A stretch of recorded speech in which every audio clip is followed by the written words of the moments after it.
ನಮಸ್ಕಾರ ಸ್ನೇಹಿತರೆ, ಜ್ಯೋತಿಷ್ಯ ಶಾಸ್ತ್ರದ ಜ್ಞಾನ ದರ್ಶನಕ್ಕೆ ನಿಮಗೆಲ್ಲರಿಗೂ ಆತ್ಮೀಯ ಸ್ವಾಗತ.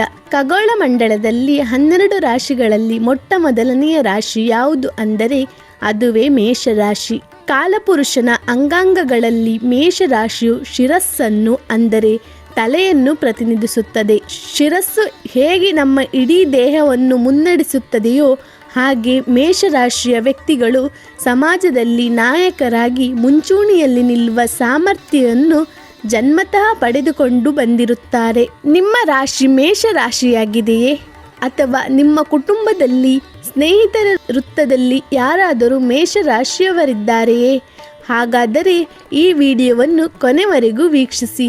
ಇಂದಿನ ಈ ವಿಶೇಷ ಸಂಚಿಕೆಯಲ್ಲಿ ಮೇಷರಾಶಿಯವರ ಮೂಲ ಜ್ಯೋತಿಷ್ಯ ಸಂರಚನೆ, ಜನ್ಮತಃ ಬಂದಿರುವ ಅದ್ಭುತ ಧನಾತ್ಮಕ ಶಕ್ತಿಗಳು, ಬದುಕಿನಲ್ಲಿ ಹಿನ್ನಡೆ ತರುವ ನಕಾರಾತ್ಮಕ ಗುಣಗಳು ಹಾಗೂ ದೋಷಗಳು, ಶಿಕ್ಷಣ, ಉದ್ಯೋಗ, ಆರ್ಥಿಕತೆ, ಪ್ರೇಮ ಮತ್ತು ದಾಂಪತ್ಯ ಜೀವನದ ಸ್ಥಿತಿಗತಿ, ಜೀವನದಲ್ಲಿ ಸರ್ವಾಂಗೀಣ ಯಶಸ್ಸು ಪಡೆಯಲು ಮಾಡಬೇಕಾದ ಶಾಸ್ತ್ರೋಕ್ತ ಸರಳ ಪರಿಹಾರಗಳ ಬಗ್ಗೆ ವಿವರವಾಗಿ ನಾನಿಂದು ತಿಳಿಸುತ್ತೇನೆ.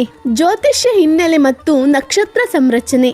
ಯಾವುದೇ ರಾಶಿಯ ವ್ಯಕ್ತಿತ್ವವನ್ನು ಅರ್ಥ ಮಾಡಿಕೊಳ್ಳಲು ಅದರ ಮೂಲ ಜ್ಯೋತಿಷ್ಯ ಸಂರಚನೆಯನ್ನು ತಿಳಿಯುವುದು ಅತ್ಯಂತ ಮುಖ್ಯ. ರಾಶಿಚಕ್ರದ ಸ್ಥಾನ. 1ನೇ ರಾಶಿ. ರಾಶ್ಯಾಧಿಪತಿ ಕುಜ ಅಂದರೆ ಮಂಗಳ ಗ್ರಹ. ನವಗ್ರಹಗಳಲ್ಲಿ ಮಂಗಳ ಸೇನಾಧಿಪತಿಯ ಸ್ಥಾನದಲ್ಲಿದ್ದಾನೆ. ಆದ್ದರಿಂದಲೇ ಮೇಷರಾಶಿಯವರಲ್ಲಿ ಯುದ್ಧ ಮಾಡುವ ಛಲ, ರಕ್ತದ ಗತ್ತು, ಶೌರ್ಯ ಮತ್ತು ಅಧಿಕಾರದ ತುಕಡಿ ರಕ್ತಗತವಾಗಿರುತ್ತದೆ. ರಾಶಿ ತತ್ವ. ಅಗ್ನಿ ತತ್ವ. ಅಗ್ನಿಯು ಕತ್ತಲೆಯನ್ನು ಓಡಿಸಿ ಬೆಳಕನ್ನು ನೀಡುತ್ತದೆ. ಅದೇ ಸಮಯದಲ್ಲಿ ನಿಯಂತ್ರಣ ತಪ್ಪಿದರೆ ಸುಟ್ಟು ಹಾಕುತ್ತದೆ. ಮೇಷರಾಶಿಯವರ ಶಕ್ತಿಯು ಇದೇ ರೀತಿಯದ್ದು. ರಾಶಿ ಚಿಹ್ನೆ ಟಗರು. ಟಗರು ತನ್ನ ಕೊಂಬುಗಳಿಂದ ಕಲ್ಲು ಬಂಡೆಗಳನ್ನು ಸಹ ಲೆಕ್ಕಿಸದೆ ಮುನ್ನುಗ್ಗುತ್ತದೆ. ಅದೇ ರೀತಿ ಇವರು ಎಷ್ಟೇ ಕಷ್ಟ ಬಂದರೂ ಎದುರಿಸುವ ಛಲ ಹೊಂದಿರುತ್ತಾರೆ. ನಕ್ಷತ್ರ ಪಾದಗಳ ವಿಂಗಡಣೆ. ಮೇಷರಾಶಿಯು ಒಟ್ಟು 9 ನಕ್ಷತ್ರ ಪಾದಗಳಿಂದ ಕೂಡಿದೆ. ಅಶ್ವಿನಿ ನಕ್ಷತ್ರ 4 ಪಾದಗಳು. ಕೇತುವಿನ ಪ್ರಭಾವವಿರುವ ಈ ನಕ್ಷತ್ರದವರು ಅತ್ಯಂತ ವೇಗಿಗಳು, ಚಿಕಿತ್ಸಾ ಬುದ್ಧಿಯವರು ಮತ್ತು ಸಾಹಸಿಗಳು. ಭರಣಿ ನಕ್ಷತ್ರ 4 ಪಾದಗಳು. ಶುಕ್ರನ ಪ್ರಭಾವವಿರುವ ಈ ನಕ್ಷತ್ರದವರು ಕಲಾಪ್ರಿಯರು, ಭೋಗ ಜೀವನ ಇಷ್ಟಪಡುವವರು ಹಾಗೂ ನಾಯಕತ್ವ ಗುಣವುಳ್ಳವರು. ಕೃತಿಕಾ ನಕ್ಷತ್ರ 1ನೇ ಪಾದ. ಸೂರ್ಯನ ಪ್ರಭಾವವಿರುವ ಈ ಪಾದದವರು ತೀಕ್ಷ್ಣ ಬುದ್ಧಿ, ಕಠಿಣ ಶಿಸ್ತು ಮತ್ತು ಆಡಳಿತ ಪ್ರವೃತ್ತಿ ಹೊಂದಿರುತ್ತಾರೆ. ಇನ್ನು ಅದ್ಭುತ ಧನಾತ್ಮಕ ಗುಣಗಳನ್ನು ನೋಡುವುದಾದರೆ ಮೇಷರಾಶಿಯವರು ಪ್ರಮುಖ 5 ದೈವಿಕ ಗುಣಗಳನ್ನು ನಾವು ಗಮನಿಸಬಹುದು. ಮೊದಲನೆಯದಾಗಿ ಹುಟ್ಟು ನಾಯಕತ್ವದ ಗುಣ. ಇವರು ಯಾರ ಕೆಳಗೂ ಕೈಕಟ್ಟಿ ಕೆಲಸ ಮಾಡಲು ಇಷ್ಟಪಡುವುದಿಲ್ಲ. ಯಾವುದೇ ಕಷ್ಟದ ಸನ್ನಿವೇಶ ಬಂದರೂ ಮುಂದೆ ನಿಂತು ಪರಿಹಾರ ಕಂಡುಕೊಳ್ಳುತ್ತಾರೆ. ತಂಡವನ್ನು ಮುನ್ನಡೆಸುವ ಶಕ್ತಿ ಇವರಲ್ಲಿ ಅಪಾರ. ಎರಡನೆಯದಾಗಿ ಸಾಹಸ ಮತ್ತು ನಿರ್ಭಯತೆ. ಇದು ನನ್ನಿಂದ ಸಾಧ್ಯವಿಲ್ಲ ಎಂಬ ಮಾತನ್ನು ಮೇಷರಾಶಿಯವರು ಒಪ್ಪುವುದಿಲ್ಲ. ಹೊಸ ಹಾದಿಗಳನ್ನು ಹುಡುಕುತ್ತಾರೆ. ರಿಸ್ಕ್ ತೆಗೆದುಕೊಳ್ಳುವುದು ಇವರ ರಕ್ತದಲ್ಲೇ ಇರುತ್ತದೆ.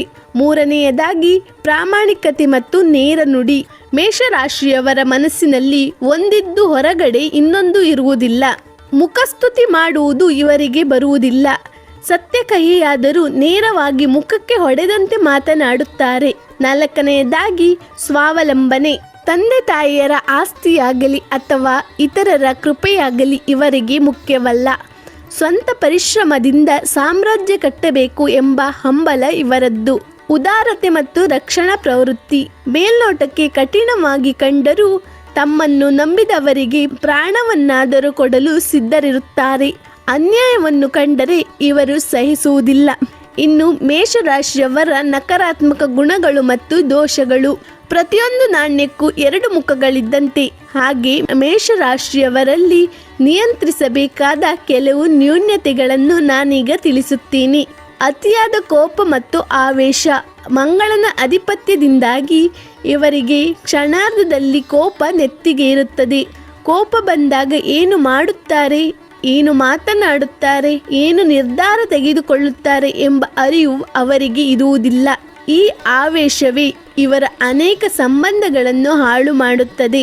ತಾಳ್ಮೆಯ ಕೊರತೆ, ಎಲ್ಲವೂ ಈಗಲೇ ಈ ಕ್ಷಣವೇ ಆಗಬೇಕು ಎಂಬ ಹಠ, ದೀರ್ಘಕಾಲ ಕಾಯುವುದು ಇವರಿಗೆ ಶಿಕ್ಷೆಯಂತೆ ಭಾಸವಾಗುತ್ತದೆ. ಅಪೂರ್ಣ ಕೆಲಸಗಳು, ಉತ್ಸಾಹದಿಂದ ಕೆಲಸ ಆರಂಭಿಸುತ್ತಾರೆ, ಆದರೆ ಫಲಿತಾಂಶ ತಡವಾದರೆ ಬೇಗನೆ ಆಸಕ್ತಿ ಕಳೆದುಕೊಂಡು ಬೇರೆ ಕೆಲಸಕ್ಕೆ ಕೈ ಹಾಕುತ್ತಾರೆ. ಹಠಮಾರಿ ಸ್ವಭಾವ, ಇತರರು ನೀಡುವ ಉತ್ತಮ ಸಲಹೆಗಳನ್ನು ಒಪ್ಪಿಕೊಳ್ಳಲು ಇವರು ಅಹಂ ಅಡ್ಡಿ ಬರುತ್ತದೆ. ನಾನು ಹಿಡಿದ ಹಾದಿಯೇ ಸರಿ ಎಂಬ ಧೋರಣೆ ನಷ್ಟಕ್ಕೆ ಕಾರಣವಾಗಬಹುದು. ಖರ್ಚಿನ ಮೇಲೆ ಹಿಡಿತವಿಲ್ಲದೆ ಇರುವುದು, ಮನಸ್ಸಿಗೆ ಬಂದ ತಕ್ಷಣ ಯೋಚಿಸದೆ ಹಣ ಖರ್ಚು ಮಾಡುವ ಸ್ವಭಾವ ಇವರ ಆರ್ಥಿಕ ಸ್ಥಿರತೆಯನ್ನು ಅಲ್ಲಾಡಿಸುತ್ತದೆ. ಇನ್ನು ವೃತ್ತಿ, ಶಿಕ್ಷಣ, ಆರ್ಥಿಕತೆ ಮತ್ತು ದಾಂಪತ್ಯದ ವಿಚಾರಕ್ಕೆ ಬರುವುದಾದರೆ ಉದ್ಯೋಗ ಮತ್ತು ವ್ಯವಹಾರ, ಮೇಷರಾಶಿಯವರಿಗೆ ದಿನವಿಡೀ ಒಂದೇ ಕಡೆ ಕುಳಿತು ಮಾಡುವ ಕೆಲಸಗಳು ಬೇಸರ ತರುತ್ತದೆ. ಇವರಿಗೆ ಶಕ್ತಿ ಮತ್ತು ನಿರ್ಧಾರ ತೆಗೆದುಕೊಳ್ಳುವ ಅವಕಾಶವಿರುವ ಕ್ಷೇತ್ರಗಳು ಸೂಕ್ತ. ಪೊಲೀಸ್, ಮಿಲಿಟರಿ, ಡಿಫೆನ್ಸ್ ವಿಭಾಗಗಳು. ಸರ್ಜನ್ಸ್ ಅಂದರೆ ಶಸ್ತ್ರಚಿಕಿತ್ಸಕರು. ವೈದ್ಯಕೀಯ ಕ್ಷೇತ್ರ, ಇಂಜಿನಿಯರಿಂಗ್, ರಿಯಲ್ ಎಸ್ಟೇಟ್ ಮತ್ತು ಕನ್ಸ್ಟ್ರಕ್ಷನ್. ರಾಜಕೀಯ, ಸ್ವಂತ ಉದ್ಯಮ, ಮೆಟಲ್ ಹಾಗೂ ಬೆಂಕಿ ಸಂಬಂಧಿತ ವ್ಯಾಪಾರಗಳು. ಆರ್ಥಿಕ ಜೀವನ, ಹಣ ಸಂಪಾದನೆ ಮಾಡುವುದು ಇವರಿಗೆ ಕಷ್ಟವಲ್ಲ. ಅದೃಷ್ಟಕ್ಕಿಂತ ಹೆಚ್ಚಾಗಿ ಇವರ ಕಠಿಣ ಪರಿಶ್ರಮದಿಂದಲೇ ಹಣ ಬರುತ್ತದೆ. ಆದರೆ ದುಡುಕಿನ ಹೂಡಿಕೆಗಳು ಮತ್ತು ಅನಗತ್ಯ ಖರ್ಚುಗಳನ್ನು ನಿಯಂತ್ರಿಸಿದರೆ ಮಾತ್ರ ಇವರು ಕೋಟ್ಯಾಧಿಪತಿಗಳಾಗಲು ಸಾಧ್ಯ. ಪ್ರೇಮ ಮತ್ತು ದಾಂಪತ್ಯ. ಪ್ರೇಮದಲ್ಲಿ ಇವರು ಅತ್ಯಂತ ನಿಷ್ಠಾವಂತರು ಮತ್ತು ರಕ್ಷಣಾತ್ಮಕ ಮನಸ್ಥಿತಿಯವರು. ಸಂಗಾತಿಯ ಮೇಲೆ ಅಧಿಕಾರ ಚಲಾಯಿಸುವ ಗುಣಗಳನ್ನು ಕಡಿಮೆ ಮಾಡಿಕೊಳ್ಳಬೇಕು. ಹೊಂದಾಣಿಕೆಯಾಗುವ ರಾಶಿಗಳು ಸಿಂಹ, ಧನಸ್ಸು ಅಗ್ನಿತತ್ವದ ರಾಶಿಗಳು ಹಾಗೂ ಮಿಥುನ, ತುಲಾ, ಕುಂಭ ವಾಯುತತ್ವದ ರಾಶಿಗಳು. ಎಚ್ಚರಿಕೆ ವಹಿಸಬೇಕಾದ ರಾಶಿಗಳು ಕಟಕ, ವೃಶ್ಚಿಕ ಹಾಗೂ ಮಕರ ರಾಶಿಯವರೊಂದಿಗೆ ಹೊಂದಾಣಿಕೆಗೆ ಹೆಚ್ಚಿನ ತಾಳ್ಮೆ ಮತ್ತು ಪ್ರಯತ್ನ ಅಗತ್ಯ. ಇನ್ನು ಶಾಸ್ತ್ರೋಕ್ತ ದೋಷ ಮತ್ತು ಪರಿಹಾರಗಳ ಬಗ್ಗೆ ನೋಡೋಣ. ಮೇಷರಾಶಿಯವರು ತಮ್ಮ ಜಾತಕ ಬಲವನ್ನು ಹೆಚ್ಚಿಸಿಕೊಳ್ಳಲು ಮತ್ತು ಗ್ರಹದೋಷಗಳನ್ನು ಶಮನಗೊಳಿಸಲು ಇಲ್ಲಿ ಪರಿಹಾರಗಳನ್ನು ಪಾಲಿಸಬೇಕು. ಶ್ರೀ ಆಂಜನೇಯ ಸ್ವಾಮಿ ಆರಾಧನೆ. ಮಂಗಳನ ದೋಷಗಳು ಹಾಗೂ ಕೋಪದ ನಿಯಂತ್ರಣಕ್ಕೆ ಆಂಜನೇಯ ಸ್ವಾಮಿಯ ಪೂಜೆ, ರಾಮಬಾಣ. ಪ್ರತಿದಿನ ಅಥವಾ ಪ್ರತಿ ಮಂಗಳವಾರ ಮತ್ತು ಶನಿವಾರ ಹನುಮಾನ್ ಚಾಲಿಸ ಪಠಿಸಿ. ಶ್ರೀ ಸುಬ್ರಹ್ಮಣ್ಯ ಸ್ವಾಮಿ ಪೂಜೆ. ಕುಜನ ಅಧಿದೇವತೆಯಾದ ಸುಬ್ರಹ್ಮಣ್ಯನಿಗೆ ಮಂಗಳವಾರ ಹಾಲು ಅಥವಾ ಪಂಚಾಮೃತ ಅಭಿಷೇಕ ಮಾಡಿಸುವುದು ಜೀವನದ ಅಡೆತಡೆಗಳನ್ನು ನಿವಾರಿಸುತ್ತದೆ. ಮಂತ್ರ ಪಠಣ. ಪ್ರತಿದಿನ ಕೆಂಪು ಆಸನದ ಮೇಲೆ ಕುಳಿತು ಮಂಗಳ ಮಂತ್ರವನ್ನು 108 ಬಾರಿ ಜಪಿಸಿ. ಓಂ ಕ್ರಾಂ ಕ್ರೀಂ ಕ್ರೌಂ ಸಂ ಭೌಮಾಯ ನಮಃ ಅಥವಾ ಓಂ ಅಂಗಾರಕಾಯ ನಮಃ ಈ ಮಂತ್ರವನ್ನು ಜಪಿಸಿ. ದಾನ ಧರ್ಮ. ಮಂಗಳವಾರದ ದಿನ ಕೆಂಪು ತೊಗರಿಬೇಳೆ, ಬೆಲ್ಲ, ತಾಮ್ರದ ಪಾತ್ರೆ ಅಥವಾ ಕೆಂಪು ವಸ್ತ್ರಗಳನ್ನು ಬಡವರಿಗೆ ಅಥವಾ ಅರ್ಚಕರಿಗೆ ದಾನ ಮಾಡಿ. ರತ್ನಧಾರಣೆ. ಜಾತಕ ವಿಶ್ಲೇಷಣೆ ಮಾಡಿಸಿ ಸೂಕ್ತ ತೂಕದ ಕೆಂಪು ಹವಳವನ್ನು ತಾಮ್ರ ಅಥವಾ ಚಿನ್ನದ ಉಂಗುರದ ಬೆರಳಿಗೆ ಮಂಗಳವಾರ ಧರಿಸುವುದು ಶುಭ. ಮಾನಸಿಕ ಪ್ರಶಾಂತತೆಗೆ ದಿನಕ್ಕೆ ಕನಿಷ್ಠ 15 ನಿಮಿಷ ಪ್ರಾಣಾಯಾಮ ಅಥವಾ ಶೀತಲಿ ಪ್ರಾಣಾಯಾಮ ಮಾಡುವುದರಿಂದ ದೇಹದ ಉಷ್ಣತೆ ಮತ್ತು ಕೋಪ ತಣಿಯುತ್ತದೆ. ಮೇಷರಾಶಿಯವರೇ, ಭಗವಂತ ನಿಮಗೆ ಅದ್ಭುತವಾದ ನಾಯಕತ್ವ ಮತ್ತು ಸಾಹಸದ ಶಕ್ತಿಯನ್ನು ಕೊಟ್ಟಿದ್ದಾನೆ.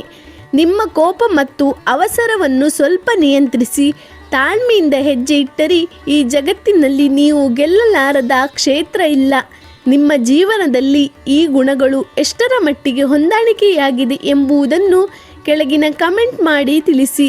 ಈ ಮಾಹಿತಿ ನಿಮಗೆ ಉಪಯುಕ್ತವೆನಿಸಿದರೆ ವಿಡಿಯೋವನ್ನು ಲೈಕ್ ಮಾಡಿ, ನಿಮ್ಮ ಮೇಷರಾಶಿಯ ಆಪ್ತರೊಂದಿಗೆ ಶೇರ್ ಮಾಡಿ ಮತ್ತು ಇಂತಹ ಆಳವಾದ ಜ್ಯೋತಿಷ್ಯ ಮಾಹಿತಿಗಾಗಿ ನಮ್ಮ ಚಾನಲ್ಗೆ ಸಬ್ಸ್ಕ್ರೈಬ್ ಆಗಲು ಮರೆಯದಿರಿ.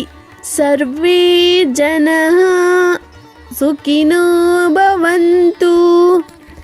ಎಲ್ಲರಿಗೂ ಧನ್ಯವಾದಗಳು.